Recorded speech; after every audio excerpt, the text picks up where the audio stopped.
We canceled the John Birch Society. We cancel stuff all the damn time. It was an important part of the communist strategy to get their liberal American friends to carry out an attack against patriotic organizations. Of course, the communists have learned not to attack all patriotic groups at once. Their strategy is to focus on just one organization and make it so detestable and ugly in the public mind that they can hold it up as a sort of tar baby and then use it to smear all other individuals or groups in the same category. The communists chose to focus their attack on a fairly new organization, which very few people had heard about, including myself. They decided to level practically their entire arsenal on the John Birch Society. We canceled the John Birch Society. They claimed they were anti-communist, but spent most of their time fighting those who were really effective anti-communists. When you point this out, they want to shut you up. We cancel stuff all the damn time. They accuse you of maligning them, of casting aspersions, of being political. No Hitler admirer, Holocaust denier, platformer should be anybody's friend, as a matter of fact. The communists had intended to confuse the American people, and they did. The tar brush tactics smeared the image of the new, small, but rapidly growing John Birch Society to the point where many people thought it must be a group of neo-Nazis or a revival of the Ku Klux Klan. You don't get to wrap your psychotic, mental, unhinged, Nazi, Klan, jihadist bullshit around American patriotism. From the beginning of this attack, the John Birch Society pleaded for some kind of official investigation so the truth about them could be given to the public. They believed this was the only way they could counteract the tidal wave of false propaganda which was being heaped upon them. But the investigation was so long in coming that the purposes of the Communist Liberal Coalition were completely accomplished.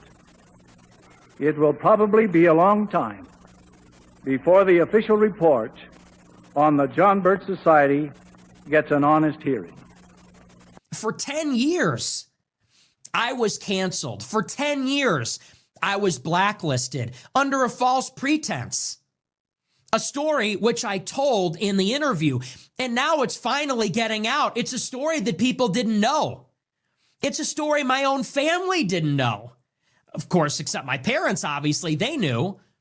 But I can't tell you how many people, and I've seen this from influencers, I've also heard it from people in my life, they tell me I did not even know that you were a normal conservative, mainstream, generic normie, and Ben Shapiro tried to cancel you when you were a freshman in college, when you were 18 years old. They didn't even know.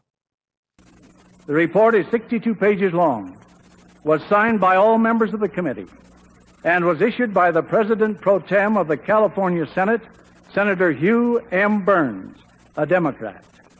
Here are a few quotes from the report. The Society had been publicly charged with being a secret, fascist, subversive, un-American, anti-Semitic organization. We have not found any of these accusations to be supported by the evidence. From the time I was 18 years old, I had Shapiro, Cabot Phillips, Cassie Dillon, Right Wing Watch, Media Matters, the ADL, the SPLC, lying about me, trying to make it out like I'm a bad person, like I'm evil, like I'm this psycho skinhead or something, like I hate everybody and I'm like this wannabe mass murderer. They made my high school friends hate me. My high school friends wouldn't talk to me because of this reputational destruction. They made me unemployable. They banned me from CPAC. I mean, it was ridiculous. And so it's a triumph that after 10 years of this totally malicious, defamatory character assassination campaign, I was finally able to speak for myself in my own words. Somebody invited me on the platform to just hear me out. People have said so much about me, and I was not able to reply because I was censored. For 10 years, I was banned from every platform while they lied about me. They banned me, they silenced my voice, and then they took clips out of context and said, he's evil. And finally, someone said, I'll talk to you. I want to know what you're about. Tell me what you think. And I was able to just say, these are my views. And I think it's remarkable that we have reached a point in our country when that is even possible. Because for so long, like I said, for 10 years, you literally did not have the freedom of conscience. You couldn't think these things. You could not speak these things aloud. It wasn't possible. You would get banned from everything. And if that didn't work, you got fired from your job. And if that didn't work, they banned you from banks.